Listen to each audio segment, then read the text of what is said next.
Alright, so today I'm going to be showing you how to go ahead and change a wheel by yourself. Get that wheel, get off the car. This might be for a variety of reasons.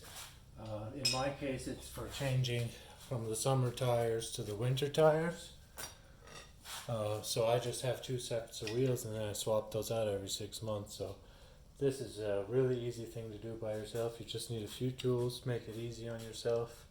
Breaker bar, you need the correct socket, so in my case it's a 17mm socket, just a standard socket wrench, and then you're going to want your torque wrench, foot-pounds torque wrench as well, that you'll be able to actually tighten the wheels down correctly to the manufacturer's specifications. So let's go ahead and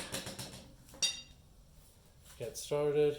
One more thing I forgot to mention, you will also need, if your car has a wheel lock on one of the bolts, you will need that wheel lock to put on your adapter. I'll show you that in just a second.